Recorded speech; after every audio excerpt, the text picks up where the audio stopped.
Well, my name is Dr. Craig Stark. I'm the director of the Center for the Neurobiology of Learning and Memory. And together with the UCI Mind, we're putting on this series here, the Distinguished Lecture Series on Brain, Learning, and Memory. Now, this is the 19th anniversary of this lecture series. We've been doing it for 19 years, and hopefully we get to continue doing this and bringing to you these incredible talks on neuroscience. Tonight's talk that we have is going to be by Dr. Adam Gazzaley. Before I do the full introduction of him, I want to just give you a little bit of orientation as to the format that we're going to have for this evening, and also be able to take a moment to thank the people who actually put this, help us put this series on. So in terms of the format for this evening, well, we're going to be having a talk. And after the talk, what I want to make sure that you know is that you're going to have plenty of opportunities to actually ask questions. Afterwards, you'll see a couple of individuals in each section of the theater here with a microphone, and if you have a question, I'll remind you of this at the end as well. If you have a question, raise your hand and try to get their attention. They'll bring a microphone over to you so that everybody actually can hear. Now, in terms of our talk tonight, I've mentioned that the talk is put on by two centers here at UCI that have partnered together to be able to bring you this lecture series. And so I'd like to thank not only the folks at the CNLM who put this on, but also UCI's Institute for Memory Impairments and Neurological Disorders, UCI Mind. As I say, together we put this on. We've been graciously supported over a number of years also by the Executive Vice Chancellor and Provost's Office at UCI, and I'd like to thank them for their continued generous support of this series. Now, our speaker tonight, this is a real treat for me to get to introduce him. I've known his work for many, many years, and we first actually got a chance to meet and get to know each other about a year and a half or so ago. Our speaker is Dr. Adam Gazzaley. Dr. Gazzaley is an associate professor of neurology, physiology, and psychiatry at UCSF, and he's also the founding director of the Neuroscience Imaging Center up there at UCSF. He has both an MD and a PhD. And after getting his PhD, he did a postdoctoral fellowship at the University of California, Berkeley, and he also did his clinical residency in neurology at the University of Pennsylvania. Now, since that time, his career has, well, for lack of a better word, exploded. You take a look at his, it's called a CV, it's really a resume for academics. It goes on for, well, I stopped at about page 15 or so of his CV. Some of the sections here were in 4 or so columns to be able to cram all of the information in. In the last 10 years, he's given over 250 invited scientific presentations. He has over 70 publications to his credit. He has awards from Pfizer and the Afar Innovation in Aging Award, the Ellison Foundation New Scholar Award in Aging, and the Harold Brenner Papinski Early Career Award in Neurobehavioral Science. He also takes a very special interest in doing things like, well, coming and talking to you here tonight. This won't be his first time doing it. That was one of the ones of about 4 columns or so worth of listings of things. To give you a few highlights here, the New York Times, the Wall Street Journal, Time, Discover, Wired, PBS, NPR, CNN, NBC Nightly News, and in particular, he recently did a special on PBS called The Distracted Mind with Dr. Adam Gazzaley, which obviously is also the title of the lecture tonight. What you're going to be hearing about tonight is some of the research that he's been doing. His research focuses on something that we call in the field top-down modulation. How it is that things like attention and working memory interact and modulate the way information is actually processed in our brain. So how these kinds of things really shape the sorts of actions and the behaviors that you're actually going to be having. He uses the same sorts of techniques. If you remember a couple years ago, I gave a talk here talking about functional neuroimaging, and if you've been to a number of these, you will have seen that a few times. He also uses EEG, where one places electrodes on the scalp to record the electrical activity, and TMS. He'll tell you, I think, a little bit about these. But one of the things I think is most fascinating about his research is he tries to take these things not only as a way of understanding the fundamentals of how our brain is actually working, but tries to also take this one step further to say, and what can we actually do with this knowledge? What can we actually do for people based on what we've actually learned about how the brain works? So he has a whole section of his research that's devoted to how could we actually have cognitive training, tools computer games or what have you that can actually try to train our brains to get it so that we're actually helping mitigate some effects, say, for example, of aging or of dementia. So he's going to be touching on a number of these various areas tonight, and it's with great pleasure that I get a chance to introduce one of the rock stars of our field, Dr. Adam Gazzaley.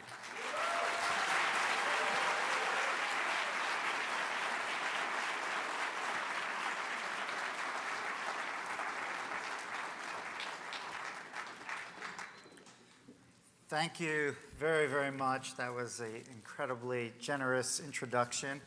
I was sitting there thinking, whoa, I'm actually a little stressed out just by hearing all that. Now I have to really deliver.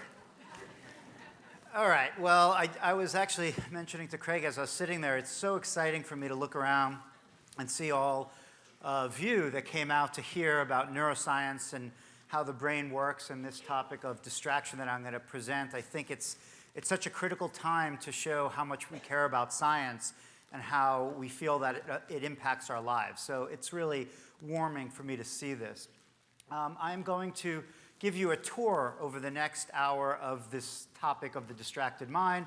As Craig mentioned, I recently hosted a PBS science special with this title, and it should be available online maybe by the end of this month or next month. So it's actually longer than the amount of information I'm presenting now, so we'll go into some more details. So with that introduction, let me dive right in. I like to start with this picture because it says a lot, as pictures do, right? And just by hearing the laughter in the room, I know that, many of you appreciate it. So who knows what's going on here? Okay, there's some young folk up there, right? They're raising their hands too, right? So for those of you that are fortunate enough to not know what's happening here, this is the experience of having left the couch 7 seconds ago with one item in mind, only to arrive at the refrigerator and have no idea what you're doing there. Okay, now that I explained it, who's experienced this at some point in their life? Right? And some call this the senior moment. Right? This is the senior moment, these apparent memory glitches. But what you can see, I think there's high school students here, and I've given many talks for different age groups, is that this is a moment that all of us can share. This is nothing special or unique about being a senior. This is a thing that occurs at every age. And I think that many people would think that this is an example of a memory problem. Right? Because here you are, you had something in mind and now you lost it, and it sounds like a memory problem. And what I'm going to sort of create as the thesis of this talk is that this type of event that occurs in many domains, this is just one example, is really something different than that. It's a problem with interference, and maybe might be more classified as an attention problem. So I'm going to step through this story and then come back and conclude with this slide and hopefully give you a nice view of the field from my perspective, as well as a lot of our own research. So I'm going to present a lot of experiments for you today and try to show you these points and what's actually going on in the brain. So let's talk about the brain for a second. The brain is the most amazing structure that we know of, right? I could say that with confidence. It's the most complicated structure in the known universe. It's capable of incredible feats. Its speed of processing is so great. It can interpret complex stimuli in our environment within 1/10 of a second. A lot of computer programs that are directed at interpreting the world are not that fast as our brain is. It stores an incredible amount of information. These are hard facts to come by, but some estimate that the brain stores 100 billion bits of information over the course of our lifetime, and that's 50,000 times the text stored in the US Library of Congress. So a massive amount of information is stored. And despite living in a rather small space, right, our heads, the brain is a massive structure. So there are, by some estimates, 100 billion neurons in the brain, and this is on the order of stars in the Milky Way galaxy. So if you look up in the sky, that gives you some estimate of what is actually happening in terms of neurons in our brains, although it's even quite more vast than that. But what I think is even more impressive is not the number of neurons in the brain, but the numbers of connections in the hundreds of trillions that wire the brain together as a network of truly staggering complexity. And this is sort of the computational force of our brain, is this network, right? But I don't really have to tell you a lot of amazing facts about the brain for you to appreciate how wonderful it is, right? Every thought you have, every sense, every emotion, every move you make, everything, your entire sense of identity is all emerges from the functioning of our brains. So I like to start the talk with saying a lot of great things about the brain because I will be bashing it for the next hour. So I do want to give it the proper respect that it deserves. But the brain has a number of fundamental limitations, and these are not just the limitations of the human brain, they're limitations of all brains. So I want to point out 3 of them. The first is attention. The second is something we call working memory. The third is speed, although I've raved about how fast the brain is, I'll tell you what I mean by that. Let me step through each of these because I think it's important to understand the distracted mind, to know about these limitations. This is one view of attention that's been very popular in psychology for a long time. It's the spotlight view of attention. Our brains have this wonderful ability known as selective attention. We could direct our attention like a spotlight, and we could move it around. The classic example of this is a cocktail party effect. Does anyone know what this is? The cocktail party effect is this. So you're standing at a party, you're having a conversation with someone, and maybe you're bored, but you don't want to just walk away. That would be rude, right? So instead, you keep looking at the person, but you move your hearing, what you're listening to, over to the person to the left that's saying something more interesting. And so you're looking here, but listening over here. And so we have this wonderful ability. We could do it with our eyes, right? You could look peripherally on the side and focus where you want. We have this wonderful ability to selectively direct our attention to something that we're interested in. But what we don't have the ability to do is to distribute our attention like a net, everywhere at the same time. You can't listen to everyone in the room at the same time. You know that. And so I'm presenting it here as a limitation. Speed. Although each neuron in our brain cells process information at the millisecond level, 1,000th of a second, the brain is a vast network. And so information has to travel between many regions, which in the brain is very far. And so you have a buildup of lags, of processing lags. And so for some things, it takes hundreds of milliseconds, like a half a second to process. And that may seem very fast, but when you're doing dynamic interactions with the environment, when you're moving fluidly through our world, even a half a second could be a very long time. And so this is another limitation that impacts our performance at its highest level. Working memory. Let's talk about working memory. Working memory, and I put this picture up. I think it's an urban myth. I haven't been able to verify this, but why the phone is up there is because we have a very limited amount of information that we could store in mind, sort of online memory at any given time. And it changes depending on the complexity of the information. So 7 for digits, and that's why some say that a phone number is 7 digits long. I can't verify that, but it certainly helps when, in the old days, when you actually remembered phone numbers and didn't just have them appear in your phone when someone calls you. But as you increase in complexity, you can hold less and less information in mind. 6 letters, 5 words, 3 or 4 objects, only 2 or maybe even a single face you can hold in detail in your mind. So this is a limitation, working memory. What this does, these limitations come together and they give us what I refer to as a sensitivity to interference. And that is what I feel underlies these type of memory glitches that we think of as the senior moment. They're interference. If you ask people, and if you think in your own experience, if you try to be introspective and go back into these events where you've had these memory problems, try to think about what caused them. Almost without a doubt, you would be thinking of some type of interference that occurred during that period of time. And based on that, we form what we call a categorical framework of how interference works, and then we take this framework and bring it into the laboratory and study the brain to see if this has validity, if this is really how it works. So this is the framework that we came up with for interference. Interference can occur in 2 domains. It can occur internally, and I'm going to come back to that in a second, or it can be generated externally. So let's talk about externally. There is 2 types of external interference, and they differ based on goals. One type we call distractions. This is irrelevant information. It's things that you're trying to ignore so that you could go about your goals. Classic examples being at a restaurant, trying to have a conversation and shut out all that noise and chatter that's going on around you.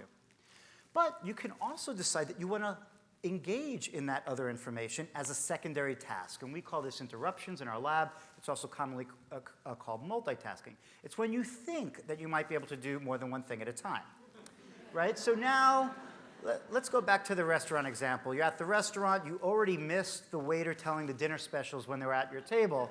So you hear them telling it over here at the next table, and you're trying to engage in your conversation. So you have one task, and then you try to listen to that, right? So it's the same stimulus that was noise before, but it's now a secondary task. And this other type of interference also impacts our performance, and I'm going to show you how that is.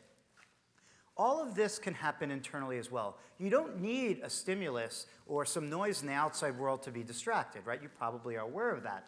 We call these intrusions of mind wandering. So your goal is to focus, but yet your mind just goes away. You're distracted internally by thoughts. Usually this is fairly benign, but at an extreme it can be pathological. Things like OCD, post-traumatic stress disorder, types of depression and anxiety. These types of intrusions are so debilitating that they prevent you from accomplishing your goals at all. And then, of course, you can multitask internally. You might be listening to me, but also thinking about something that you're going to do tomorrow. And so all of this is this rich landscape of interference, all of which has impacts on how we interact in the world in a goal-directed way. And that's what I'm really going to show you today is examples from our lab about what happens in the brain in the setting of interference. So we have this wonderful brain, but it has very distinct limitations.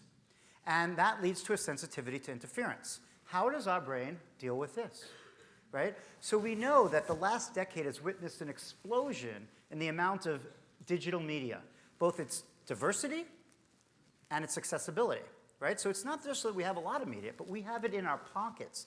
We have it in giant screens, right? So there is a tremendous amount of interference that is now available to us. But it's not just the change in technology, it's the change in how we use technology that I think is most interesting. So just to show you that I'm not some Luddite like lecturing from some holy mountain where I am not also impaired by this, here's a picture of myself with two giant monitors, phone in hand, email on one side, my slides on the other side, and trying to navigate this complicated world that we live in. So we know that there's an incredible amount of multitasking that goes on, as well as distraction, and that it's probably only getting worse. There's another interesting phenomena, and that it's not just the change in how we use our media, but changes in expectations, right? So what I say here is that constant access to these communications, computers, data, has changed our expectations and the expectations of society. That now immediate responsiveness and continuous productivity are expected. So who here checks email when they're on vacation? I know some of you are probably embarrassed right now, but probably most people raise their hands to that. Who here feels that when they get a text, they probably should check to see what it is and ideally check right back? Who does that? Especially up top, I bet. Right? If you don't respond to your text, what do you think? That person thinks something's wrong, right? There's this real demand that is constantly pulling us and creating internal interference of thinking about these demands, and I'm going to come back to that as well. So, given all that, how do we function at all? Right? It's a very important question, and this is when I want to introduce you to this concept that we call cognitive control. So how we perceive the world around us, what we call perception, is not a passive event. The world does not flood into your brain like you're a slave to the environment. Rather, it's shaped by attention, and two types of attention. One type is external stimulus-driven attention. This is also known as bottom-up attention. It's how the world imposes itself upon how you perceive it. If there's something very novel, like a flash of light or a loud sound, or something very important, like your name, it demands your attention independent of your goals. It will pull you away from whatever you're doing, even your name quietly said behind you. This is how the environment shapes how we perceive it. The other type of attention is what you're doing now. I would say that this is probably the most unique feature of being human, is our ability for internal, goal-directed attention, right? Our decisions guide our actions and how we perceive the world. We're not totally driven based on what's going on in our environment. And this is also known as top-down attention. we know that these two influences, every interaction you have with the environment is really a merging of these two forces on how you perceive the world. It's the environment and your own goals. This then goes on and shapes how we remember things, either in the very short term, like we said, working memory, holding information in mind, or even in longer term memory. And we show a lot of examples of this. I'm going to show you examples of that right now. First, I want to give you a more real-world example so you understand cognitive control and a couple of interesting features about it. So I'm going to take you through a story over here. Okay, so the focus of our story is this gentleman sitting over here at this table with 3 other people having a glass of wine. And let's say that his focus, his top-down focus, his goals are these people. If he has any hopes of remembering the details of this conversation, he should be directing his attention here, right? We all agree with that. But look what happens here. There is some sort of bottom-up force. Maybe it's an altercation. I'm not clear. I actually just found this picture on the internet. It's not really an example. I just made it one. That's so strong that it's drew the attention of 3 other people in the room that clearly weren't associated with it as well. So it's a strong bottom-up influence that's deflecting his attention. But there's another interesting feature here that you might have already noticed. This woman is so engaged in this text message that she seems entirely oblivious to this. She might as well be standing in a room by herself. So I bring this picture up really to make an important point, is that it raises a question, at least it raised a question in me to think about this. What is going on here? Is this successful focus and failed focus, or is this successful ignoring and failed ignoring? I would say for the vast history of psychology, focus and ignoring have been thought of as 2 sides of the same coin. That if you are focusing better, you are ignoring better. They go together. This is what it means to focus, is to ignore. I'm going to show you some examples, and we have many more I'm not going to go into, but make the point that ignoring and focusing are 2 coins. They have different networks, different neurotransmitters, one can fail and one can succeed. So ignoring and focusing are parts of how we have top-down control of the world, but they're different. They're different processes. So a different way of thinking about it, just like bottom-up and top-down. What happens in the brain? I'm going to give a very simple example, then I'm going to show you data from the brain. Here's our brain. This is the front of the brain. The eyeballs would be on this side, right? So the brain's facing this way. The back of the brain, what I have colored in red, is what we call the visual cortex. Information goes into your eye, travels through your brain, has a couple stops along the way, and then winds up there, which is the first part of the cortex, which covers the surface of the brain where information is processed. So that's how we break apart and represent the world in our brain through these cortices, through these primary sensory cortices. But it doesn't end there. There are projections, principally from this part of the brain, the prefrontal cortex, that then modulates the activity in the sensory parts of our brain, either up if it's relevant or down if it's irrelevant. And this is how, based on your goals, you can modulate how you focus on things and ignore things. This, as I already described to you, top-down control is, I think, clearly, in my mind, one of the primary features that distinguishes us and makes us really human, is that we act in a goal-directed fashion. In a similar matter, it's the prefrontal cortex that is the part of our brain that has evolved the most. So it fits together in what we understand about the anatomy and the physiology. If you look here, these brains are not to scale. Obviously, we have the largest brain of these list of animals.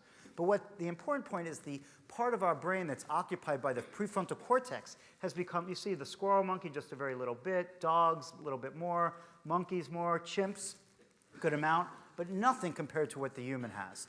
This is the part of our brain. It's not alone in this ability. It works with other areas, but it is a part that's critically involved in top-down control, top-down modulation, our ability to focus on what our goals are and make decisions. There's another creature that has an underdeveloped prefrontal cortex. You know what that is? Children, right? So what you're looking at here is the developing cortex. As you move from 5 years old to 20 years old, the brain is more mature. It's actually a thinner cortex. It seems counterintuitive, but it gets thinner, gets pruned away as we age. As it goes from greens and yellows to blues, that's a representation that the cortex is more mature. you see that there's some yellows here and all the way up here into the teenage years, right? Maybe not a surprise to a lot of you, right? So the prefrontal cortex, our control part of the brain, is still developing until our 20s.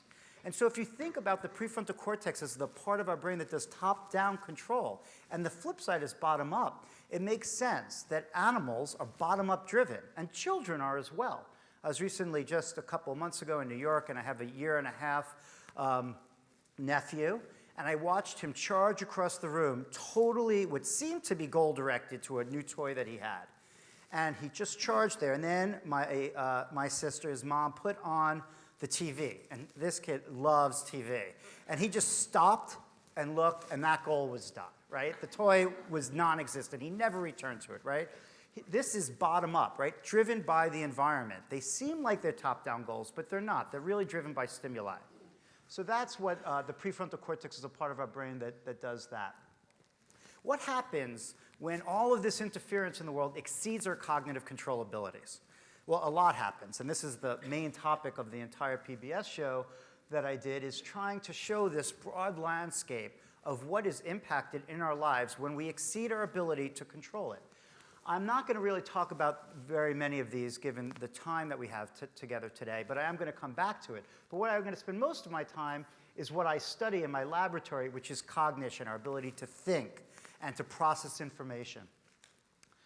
I am going to put this in the context of our work in that interference impairs our ability because of this interface between attention and memory, the limitations in our attention and our need or our desire to remember things. If I was going to ask you, just based on your experiences, who's going to remember the details of this event, this young woman quietly reading this book, or the gentleman we talked about before, you would all say, this person over here, right?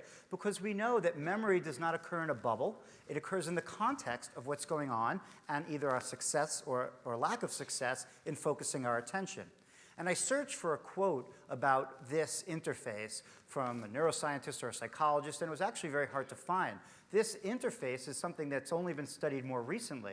But I found this really brilliant quote by Samuel Johnson, who's a British author, not a psychologist or a neuroscientist, in the 1700s. And I just want to read it to you, because it really forms the hallmark and the goals of our lab, is to understand this. He says that the true art of memory is the art of attention. No man will read with much advantage who is not able at pleasure to evacuate his mind. If the repositories of thought are already full, what can they receive? And if the mind is employed on the past or the future, the book will be held before the eyes in vain. And I think these are an incredibly insightful observation from someone that has no background in this field.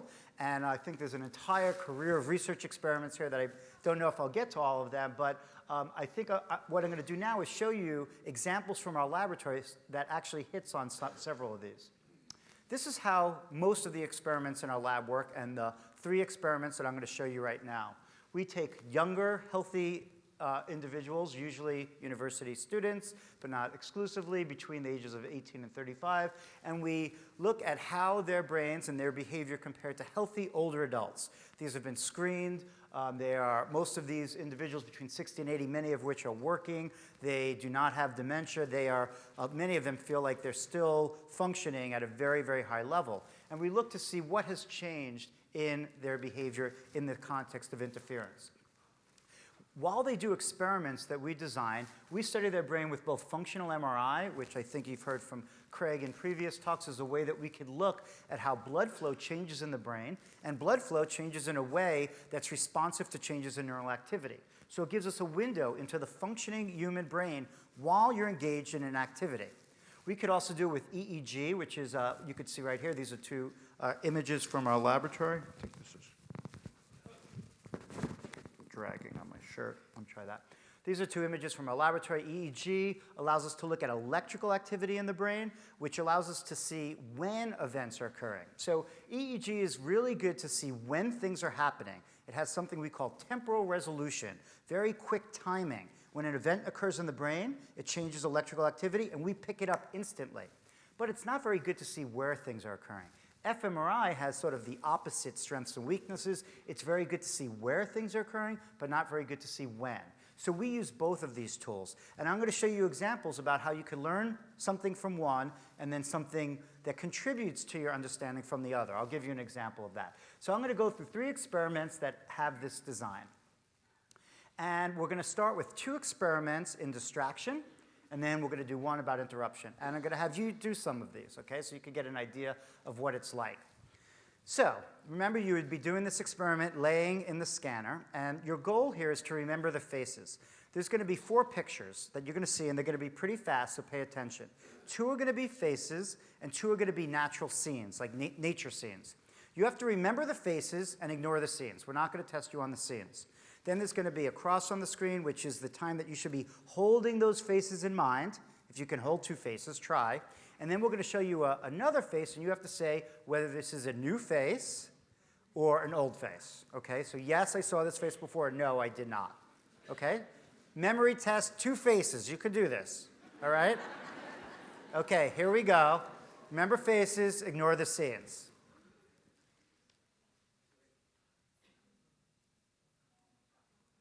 Okay, you're holding those faces.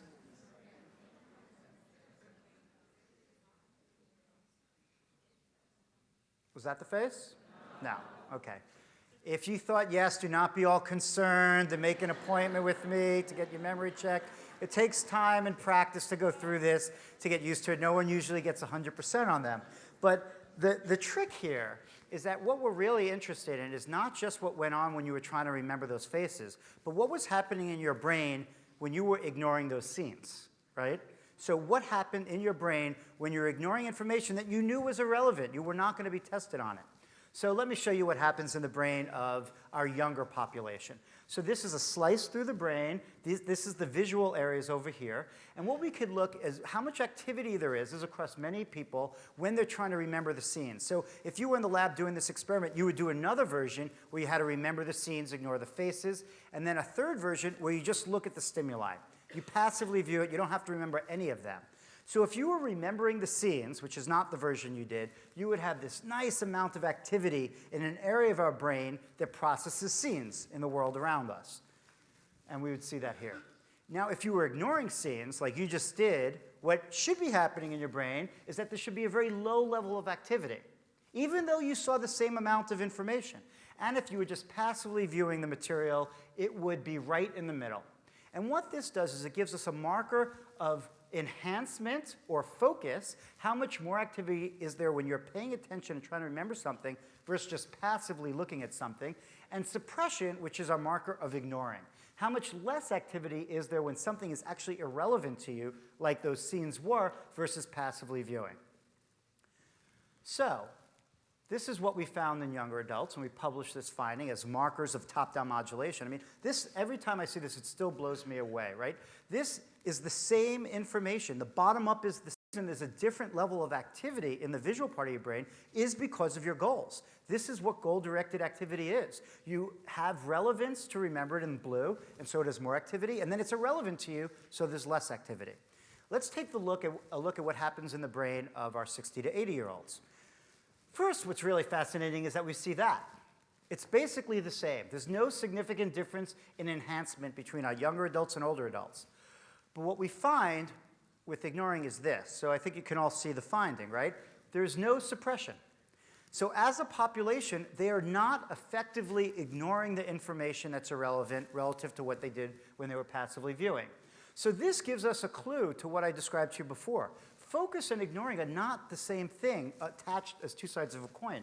Here you have individuals that are focusing just fine on those faces, but what they were not doing was ignoring the scenes. That information was being processed, even though they were explicitly told that it was irrelevant, and they were trying to ignore it.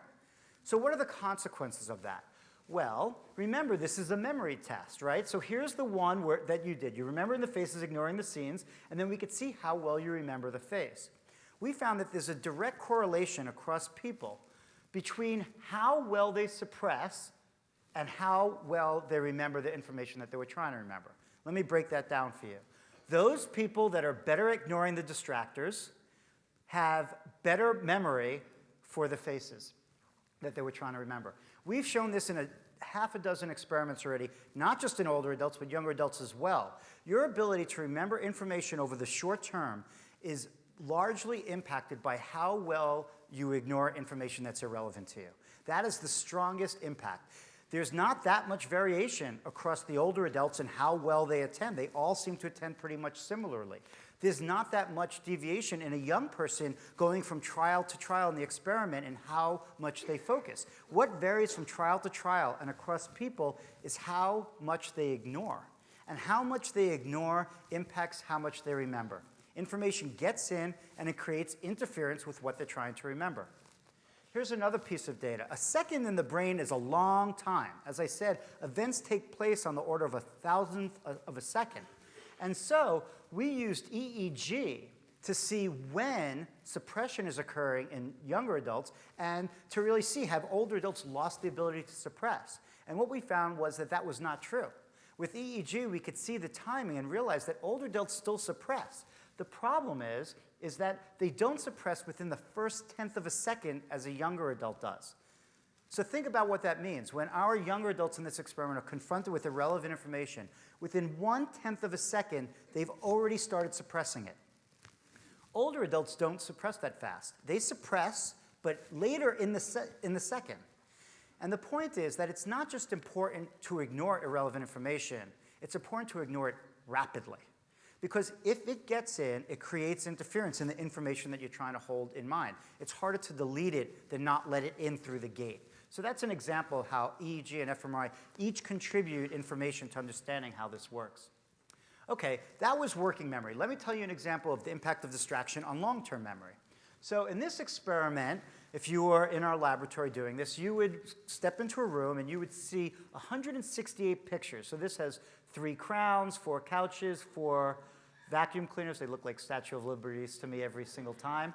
And what you have to do is not remember them, or at least you're not told to remember them.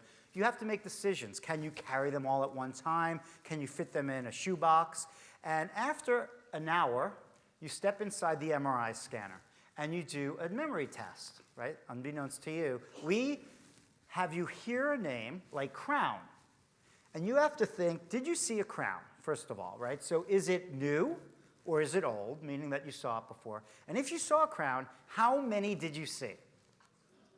Right? 1, 2, 3, or 4. Here the correct answer is 3. Every single person that does this experiment reports that they use visual imagery, right? You're all familiar with visual imagery. If you close your eyes or even keep your eyes open, you could picture things in your past. Like you could picture a house or a significant other's face probably quite easily because it's very strong in your memory. This is the tool, without us telling, that people do. They go back and they say, okay, crown, how many were there? And then they essentially count them. The interesting manipulation in this experiment is that we do it 3 ways: with their eyes closed, with their eyes open looking at a gray screen, or their eyes open looking at a busy visual picture, which is similar to what you're looking at right now, right? The busy world around us. And we asked, how is memory impacted in these 3 conditions? And what we found is that the detailed recollection, right, the details, the number of items, was not different when their eyes were shut or their eyes open looking at a gray picture, but dropped significantly, subtly, but consistently when their eyes were open and they were looking at a busy visual picture. Just the mere fact of having their eyes open decreased the details of their memory. I want to show you, so this raised a question. So is there interference in the imagery area, in the visual part of the brain? So we call it a visual sketch pad when you do imagery or working memory. You draw a picture in your mind of things you're trying to remember. Is that picture harder to draw when the sketch pad is noisy because you're looking at things? Or is it that you can't bring the prefrontal cortex in line to actually create the imagery in the first place? And so we thought an interesting way of pulling them apart would be to have it as a visual memory experiment, but have the distraction, the irrelevant information, come in the form of things you hear. So we did an auditory distraction experiment. In this experiment, your eyes are always open looking at a gray screen. But now it could be silence. You have headphones on. It's white noise like shh. Or you're listening to restaurant chatter. We went into a restaurant and we recorded all the noise that's around you in the restaurant. And we did the same exact experiment. This one was done out of the scanner. And we said, what happens to memory, visual memory, in the setting of auditory distraction, of the noise that we hear all the time? And what we find is this.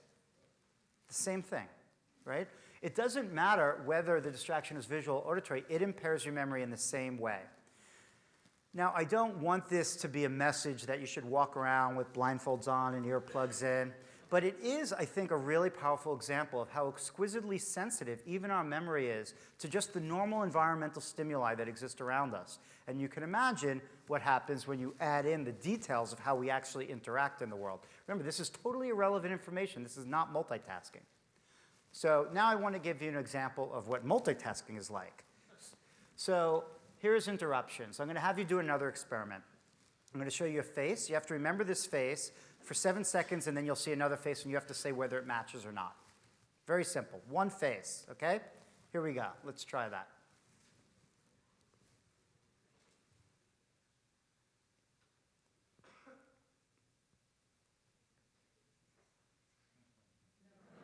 Okay, correct. Now there's going to be a little twist. In this experiment, it's the same.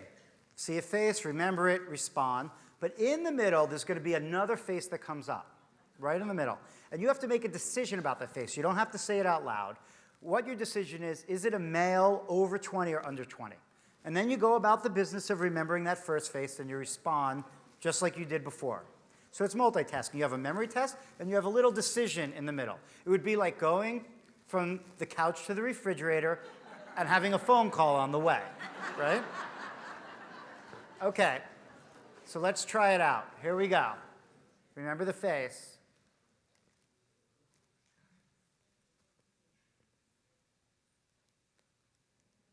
That's the decision face. And that's the memory test. Do you remember that? Yes. Did it feel harder? It's harder, right? It's subtle, but it's very consistent. So if you're, I don't know how old our group up top is, but if you're in your 20s, so this is what the experiment looks like. This is the one you did. This is how we show experiments in the lab. You see a face, you hold it in mind. This is the first one you did. This is the second one you did, the multitasking one. We also have a distraction version, which you didn't do. A face pops up in the middle, and before you even do this, you know that a face is going to pop up in the middle, and you just have to ignore it. It's like walking to the other room and just hearing noise or seeing an envelope on the table. You just have to ignore everything and just get to your job of remembering if this face matched. And if you're in your 20s, your memory, and again, it's subtle but very consistent, so this is no interference, distraction, multitasking. Your memory drops with distraction, and it drops more when you multitask. What happens if you're in your 60s or 70s? This is what happens. So it all gets a little worse. That's the sad news, sorry. But distraction, which we've been studying for years, is not nearly as impactful as multitasking.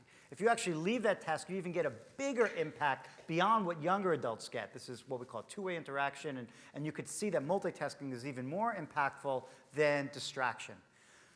So we think that this type of interference, these examples, are what underlies these impacts on your memory and other types of performance.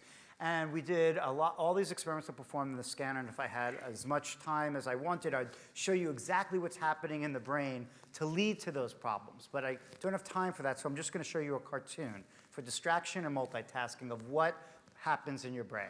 So in the setting of distraction, the prefrontal cortex acts as a bouncer, right? This is quite a scary-looking bouncer. I don't know if it's that scary. It sort of depends on who you are. But what the bouncer's job is to say exactly what information is on the guest list. And then through what we call a neural network, its connection with the visual parts of the brain, it lets information in or not. Now here I'm picturing this as a nightclub in the visual cortex, but it's not really like that, right? There's only 6 items in this club, right? It's like an exclusive restaurant with only 6 people at a table. If this bond is not held strongly by the prefrontal cortex, information gets in that's irrelevant and disrupts the whole event, right? You have interference. And that leads to a cost, what we call a cost, and your performance drops in the setting of distraction if you're not successful in blocking it out. For multitasking, the prefrontal cortex is again the area that's doing the important job here, but in this case, it's not acting as a bouncer. It's acting as a flight controller, essentially determining what information is the priority right now. And this is based on data from my lab and others. I'm not taking you through that data. I'm just giving you the summary. But what it does is it directs processing depending on what's relevant. So this is a crazy picture of a messenger in New York riding a bicycle next to a taxi while texting. If you can't see all that's going on there. I didn't take this picture. I certainly don't advocate this type of behavior. But his brain is saying, OK, focus on traffic. Maybe there's a change in the road, and he's focusing on that. And then it might say, OK, text. But what it doesn't do is this. It doesn't run these at the same time. If you have two tasks that really demand attentional processing, there is a bottleneck. They can't both be done at the same time. You have a switch between them. And this is what leads some to call multitasking actually a myth, that in most cases, you're really switching between these. And with these switches, there are time delays and another impact on performance. The system has to disengage.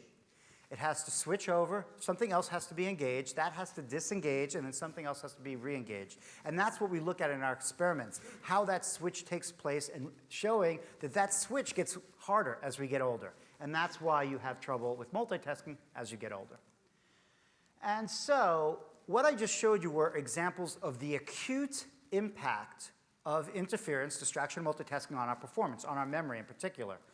What I have not talked about is the chronic impact of engaging in multitasking or in highly distracting environments. And we know very little about that. We know a lot more about what happens in the moment acutely. There is one paper. So this act of multitasking is just phenomenal. Around 95% of people multitask at some point during the day. By some reports, a third of your day is taken up by more than one task. For school-age children, this could be as many as 9 different activities are being multitasked. It's really, truly phenomenal, some of the reports.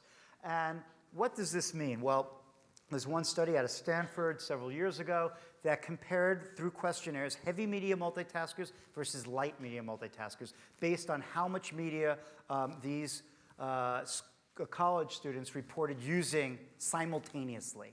Then they brought them into the lab, and they had them do a series of tests, like the type of tests that I just showed you, distraction tests and task switching.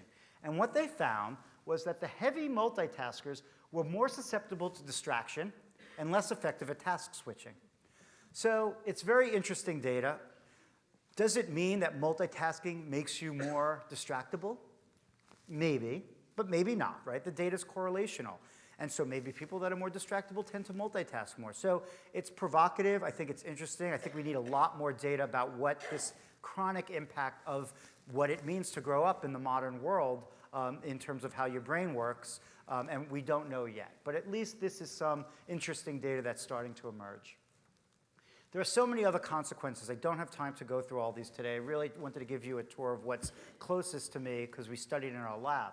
But just to highlight a couple things. You probably are well aware of the impact of texting on driving. The impact is there for talking on the phone when driving. It's been shown that mobile phoning leads to 4 times increased risk in accidents versus not. That the impact is not necessarily mitigated by not using your hands. Hands-free has most of the same impact. And one study even showed that the impact on accidents are equivalent to what would be called drunk driving, at least certainly the lower levels. So it's really very, very powerful. And I'm not talking about texting. Texting is a whole other world because you're actually removing your eyes from the road. What about education? There is an accumulation of studies. Now, I can't go through them all. There's one study that I read, I guess from 2009, that showed the amount of time instant messaging by college students was directly related to an impact by distraction on school-related tasks, notably reading. Whether or not this is an actual just displacement of it, I mean, you don't have time to read if you're texting all day, or if it's actually a change in the style by which you engage in your information processing, that you just tend to go rapidly between tasks, and reading lends itself to sustained activity. Those are still open-ended but very important questions. The workplace, some interesting observational studies show that people at work tend to only do a project for 11 to 12 minutes before switching to a new project. But Each project is interrupted every 3 minutes by an event, an email, a phone, or an internet being most frequently, that are just as routinely engaged in, apparently internally, than being sort of stimulated from the outside. So our world is incredibly fragmented, and some report that this is a cost of hundreds of billions of dollars in lost productivity by people engaging in this behavior in the workplace. Although I still hear reports and I get emails of someone saying, I applied for a job and they asked why I didn't list multitasking as a skill on my CV. And so apparently people want their employees to multitask because they think it increases productivity, but I just showed you the impact on quality that we think is occurring. So why do we do it? Well, some find that it gives you a fresh perspective, like having a delay in returning to something might have some value, and that might be true. Productivity, it's true. Productivity might be increased to some degree, but presumably at the cost of quality. So it sort of depends whether or not that's a good thing. So there's some reports that distracting environments and the ability to move between things might aid in creativity. There's FOMO. Does everyone know what this is? The fear of missing out. This is a big deal. This probably drives most of it, right, is not knowing what's going on in your friend's life on Facebook. And certainly there's many reports of this creating essentially like an anxiety of needing to know what's going on. But I think mostly multitasking is more fun. I think we know that we are novelty-seeking creatures. It's part of our evolutionary drive, and I would say that the novelty load is greater when you're moving between tasks than when you're sustaining activity. I think it takes time to understand that sustained activity can also be rewarding and even enjoyable. You sort of have to get over a hump, I would say. Sort of when you start running, it's mostly just painful and not very fun, but there's a point where for those that engage in it long enough that it becomes enjoyable. So I think that for the most part, the fun factor on just moving between things is very powerful. There's reward with each of these switches, and I think it perpetuates itself. But most of these are really my perspective and not based on a lot of literature. There's actually not a ton of literature on why we do it, but at least that's sort of my perspective on it. So what can we do about it? Well, it seems to me that there are two things. We could change our behavior, or we could change our brains. Hopefully not in this terrifying way as depicted in this picture. All right, let's talk about behavior. Well, one way to change behavior is to establish rules, right? So since I've been researching this, I've established rules in how I engage in the world based on what I understand about how the brain works.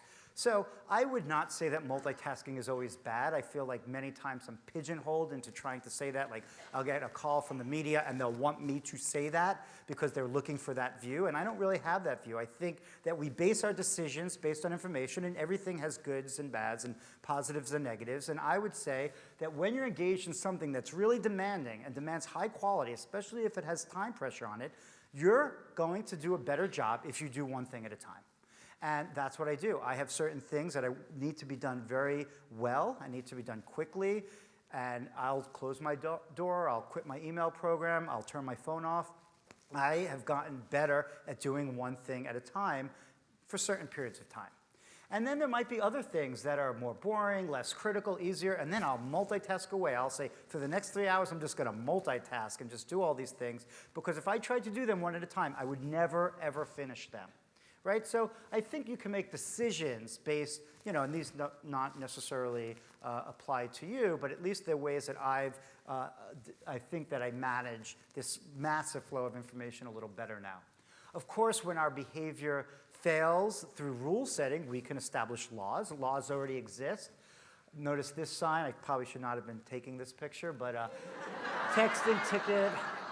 $159. I also want you to point out, like, it's right on a very curvy part of the road. But putting that part aside, that this is probably more distracting than texting, I think it's worth noting that when this behavior impacts society, we even establish laws. So let's talk about changing our brain. I have a whole lecture just devoted to this. I am not going to go into all of these ways now. We've developed medications largely for things like ADHD and Alzheimer's disease that try to improve our focus. Education at its finest should be improving cognition, and many other ways of impacting the brain. But one interesting way that has yielded itself recently, revealed itself in the scientific literature, are action video games. And that's a whole detailed discussion about what that means. These are the games that most people find most horrible, at least most adults, first-person shooter games. Probably some people are smiling up at the top that I'm talking positively about action video games. But believe it or not, see, he's smiling. Believe it or not, see? Believe it or not, there's a lot of data that show that children, young adults that play action video games, largely they're males, when you bring them into the laboratory and have them do tests of attention and other processing demands, that they do off the charts. They're very, very good at this. Clearly, there's something about these games, I'm not going to go into detail, that really train these abilities in a very fine way. I'm not saying they're not without their own negative impacts and consequences, but there is something that does improve processing in the brain. So we decided to build a video game in our lab, actually one that doesn't have violence in it, to see if we could train the ability of older adults to multitask and to see if we can improve their memory as a consequence, since we know that interference decreases the ability to have memories, to have detailed memories. So this game we call NeuroRacer. It is a game that you're driving, trying to maintain your car on the road, and signs come up. So the red sign you would ignore. The green sign, the green circles you respond to, but not green, so only green circles, but not green pentagons, as comes up here. So you're doing two tasks at one time. You're driving and you're responding to signs. In our world, we call this a perceptual discrimination task and a visual motor tracking task. In the game, we call it navigating and shooting.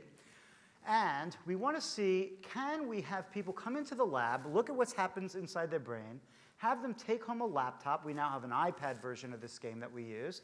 Have them practice this game in an adaptive version, meaning that as you get better, it gets harder and harder, keeps pushing you, and then look to see what happens in their brain after they get better. We did two things before we had this game in training mode, two experiments. We first looked to see what happens in your brain using EEG while you multitask. And what we found is, so here's someone playing this game, what we found is that there is an oscillation, a vibration of electrical activity in the front part of your brain. We call it midline frontal theta. And what we find is that, and others have found this as well, that this activity in your brain is associated with your prefrontal cortex being engaged in a task. The more it's active, the higher, the more the power of this, the better you do at a task. And if you look at younger adults while they're playing the game, when a sign comes up, they get this burst of midline frontal theta. You see here I have a color-coded, that's yellow level, so a high level. What happens when our 60 to 80-year-olds play the game is that we get a lower level. And that's probably not so surprising after all that I told you. The prefrontal cortex is not engaged as much by our older adults, and this seems to be related to their performance. Okay. There's another diagnostic that the game gives us, which is a performance diagnostic. How good are you at multitasking? And we use a very simple equation for this. We ask, how well are you at doing the sign task alone? How much does your performance drop when you do the sign task and are also driving? And we put it over the baseline sign task performance. So we normalize it to how good you are at this task to start with. So if an older adult is not quite as good at the sign test, they're not penalized for it. It forms what we call a baseline. And so if you had no performance cost, no cost, you would have 0%. It means that you do the sign task as well when you do it alone as when you're also driving at the same time. Now, when we brought 20-year-olds into our lab, they thought that they would be amazing at this, right? 20-year-olds think they're great at multitasking. This has been documented. They actually really do have great pride in their multitasking abilities. But we see that they suffer a 27% drop in performance when they engage in the driving task at the same time as the sign task. If we look at our 70-year-olds, I don't have to show you that they're less than 20-year-olds, right? You believe me already. But just to show you where they are, there's a 63% drop in their performance. What happens in between? Do we hold this ability at this level right up until 69 years of age and then just plummet? Right, you know that's not true, but what's most interesting is that this is what happens. It is what we call a linear change. That means with every passing decade, it drops right? So it's really not maintained and then drops. As a matter of fact, our data shows us that the biggest difference between 2 decades are between 20-year-olds and 30-year-olds. So there's a lot of changes that occur in the brain with aging as a lifelong process. I just changed the slide right before I came over here to show you some data that we have not published. None of this data is actually just in the process of being published now, so it's hot off the presses. What happens for 8 to 12-year-olds? So this is still not that many people, but I did want to give you a glimpse of it. Does anyone want to guess where they are?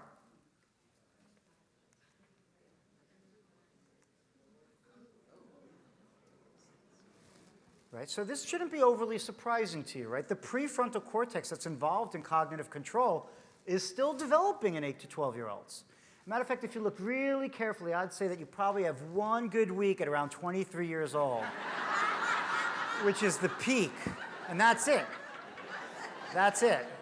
I mean, if you could know when that week was, think about how special it would be, because it's just going to go in a long slope down from that. But this is gives you a little view of what multitasking looks like over the lifespan. Okay, let's train this. So we brought another group of older adults back and found the same finding. And then we trained them. They played this game at home. There's a whole bunch of control groups. I'm going to skip over that. I just want to show you what happens to their multitasking ability after playing this game for 12 hours over the course of a month. They played 1-hour sessions 3 times a week. They were able to pick their schedule. They did it for a month. They came back in the lab, and this is what their multitasking ability looked like. 13%, significantly better than even the 20-year-olds who only came in once, and better than other control groups that show that this is a selective effect for this type of training. When we bring them back 6 months later, after not playing the game, we find that this ability has not declined significantly. So it's trending down, but it's not significant. This value is now no longer different than 20-year-olds. Still impressive, 6 months of not having played it, leading us to believe that something fundamentally has changed about how they multitask. More evidence for that is what's happening in the brain.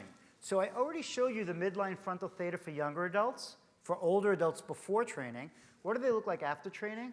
Is that. So you can see it's all the way at red level. And this is what happens in the brain when that sign comes up while multitasking. So there's this really, what I think of as a fundamental change in how they bring on their prefrontal cortex after practicing in this setting. But what's probably most important is what happens on tasks that they did not practice on. And so we found that there's what we call transfer of learning. This is the holy grail of all training, the hardest thing to find. And I was hoping to find it here because interference is such a fundamental process that if you get better at it, hopefully your ability to have cognitive control in general will be improved. And I won't go through the data, but we found an improvement in both working memory and what we call sustained attention, the ability to hold your attention selectively to something that's rare and boring. So it's actually very different tasks that we're trained, and it gives us great excitement that we might be onto something here. There's still a lot of work to do, but I think it is very interesting to see. We now have many other training experiments in the lab to look at this very complicated world of distraction. For example, we have this experiment we call East Meets West. It's a concentrative meditation iPad game. So basically, we took the concepts of meditation and incorporated them into a game-like environment where there's adaptivity and feedback. This experiment is still underway, but its idea is to train internal distraction. Can you keep your mind quiet when you want to, even if there's nothing in the outside world that's distracting you? So I don't have any data on this yet, but it gives you an example. Some people get very quiet, very concentrated on the task, and other people kind of lose it. Yeah, so, you know, this is a really complicated domain, and the question is really hitting at what we call individual variability. It's in some ways the most interesting part. I didn't share a lot of it with you, a little bit, showing you how some people have different patterns of improvement. But really, if you look at the data, there's so much variability in how people deal with interference. Some people are trained to be interference experts in a lot of ways, like air traffic controllers. Their ability to sustain their attention is unbelievable. Athletes as well. And other people are just really bad in these type of settings. So, you know, what I showed you were population data. They were generalizations that are supported by statistics, but the reality is that there's so much variability across any population, across genders, across individuals. And a lot of what we want to do now is understand the basis of that variability. We have a finding that I didn't show you, is sort of an incidental finding. We had a questionnaire in that experiment with the driving multitasking game and found that independent of age or education, people that engage in more creative activities have better multitasking abilities. I mean, it has to be repeated and validated. You know, these things can happen by accident and not real sometimes, so I wouldn't go too far with it. It's also a correlation, but it is interesting to try to understand what aspects of our daily lives might allow us to interact better in addition to being an expert and training in it.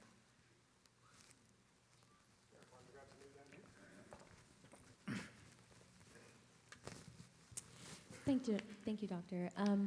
As a special educator, I was most interested in your results for the 8 to 12-year-olds, and I'm fascinated by the plasticity of the brain in learning. So for children with developmental delays, learning disabilities, I particularly work with the autism and ADHD population. What would be your sort of, from your findings, how would you generalize them to learning and memory with special needs children from an academic standpoint? Yeah, so it's a great question. I can answer it in lots of different ways. I actually took, literally right before I walked in here, because I thought it was just too much, I took off another data point on that lifespan curve. Like I said, I added the 8 to 12-year-olds today. We have another data point on there, but it's still early. But it's children that have ADHD, and most of them have what's known as sensory processing disorder. And they look like they're 60 years old in terms of multitasking, so it's quite interesting where they fit on the curve. Through collaborations, we're looking at these type of games as both diagnostics and therapeutics in children that have autism and ADHD. As a matter of fact, I help seed a new company to develop this as a product. So this is an experiment. As a product, it would be even more fun than this, and that's what's happening. And the directive of the company is really focusing on ADHD. So it's interesting to think about interference occurs in younger adults, older adults, across so many different populations. And so I think that these tools, whether they be to understand the brain or whether they're directed at improving these abilities, might be directed across many populations. I am a physician as well, and I always, up until recently, looked at this topic from a healthcare perspective. Alzheimer's disease leads to more interference. So most of the conditions that we would think of as neurological psychiatric conditions, maybe all of them, lead to a larger impact by interference. It's true of all complex systems. Noise creates performance deficits, and when you have something wrong with your brain, you have more susceptibility to noise. And so that was my perspective on it. But recently, over the last year, I have been having more and more interactions with the education community, saying that, well, since development, part of it is working with children that have prefrontal cortices that are still under development and they're more susceptible to interference, aren't these lessons and these tools applicable to education? And I think they are. So a new perspective is that how we look at interference from the point of view of it going wrong in a disease might be very relevant to how we look at it in the developing brain when you're developing in a healthy way or in an unhealthy way. So, I mean, that's a very general view, but I think that it's highly relevant now to education, and I would like to figure out how to sort of fulfill both missions of looking at this as a way to understand disease, but also understand education and healthy people. Is there a question up top? I'll ask one. So, people with photographic memories, are they better at remembering or better at ignoring distractions? You want to fill this one, Craig? He's the memory expert. I mean, we can take this offline a little bit more if you want, but I mean, there are people who are very, very good at visual kinds of memory. That's a sort of way they really like to represent things. It's very natural for them to represent it in a visual way. The true photographic memory is actually a very, very elusive thing to try to find solid evidence for. In The Limit, you hear anecdotes of people who can flip pages of a book and then lie down and read it later, and we can actually sort of demonstrate that that can't be true based on the physiology. But I think a lot of what this is tied to is real expertise. We see in all sorts of domains where you have expertise, your memory is much, much better. Chess experts have memory that's far better inside of chess than outside of chess, etc. I mean, that being said, I would love to see people with photographic memories challenged by distraction and multitasking. And I mean, it would be hard to imagine that they wouldn't have some decrement in their performance, even if it was from a very high level. So I think that, you know, it's very hard to, in the real world, certainly pull out other factors that influence memory, although clearly some people have really off the charts memory. So I think it's probably has a contribution as well from their attentional abilities. See if we can grab one from over here somewhere. You showed that the action video games helped with the multitasking. Have you done it? Has anybody done anything looking at how they will affect something like reading, a long-term task where they have to focus? I don't believe so. So we designed this custom-made action video game, this driving interference game for our lab. But most of the literature that exists are people playing commercially available action video games and then taking them into the lab and seeing how they perform on standard tests, or taking novices, naive people that don't play video games, have them play these games, and then see what improves. Most of the things that improves are cognitive control processes like resistance to distractibility, task switching, even some visual processing abilities like contrast sensitivity improves as well. The aspect that's missing from that literature is, what does this mean in terms of a lot of real-world activities? It's certainly been told to me anecdotally at least many times that my child is the best Call of Duty player in Northern California, but he can't sit through a class, right? So what are you telling me? And so what we learn in the lab and what happens in the real world are not always exactly the same. And so it's a complicated topic, but an interesting one. And I've never seen anything that looked at reading abilities after that. Now, it's very possible that it may lead to, you know, if you looked at sustained attention abilities on certain tests, you would find that action video game players are better at that. So you might extrapolate and say, well, you're better at sustained attention, you're probably better at reading. But the real world's more complicated than that, because they sat down and they had a goal of doing this test, and they are good at that, the action video game players. But in the real world, there's lots of other factors. Sometimes decisions have to be made on your own, and then the findings are different. So I don't believe anyone's done that, and I don't know if I would be able to guess the answer. I think that it would be very variable across people on how they would do in actual real-world reading scenarios. Okay, I know there are going to be hundreds of questions. I see a bunch of hands that have gone up. But at this point, what I'd like to do is to invite you all to reception outside. Dr. Ghazali will be out there as well, so you can mob him with the questions there. I'd like to thank him for a wonderful talk tonight.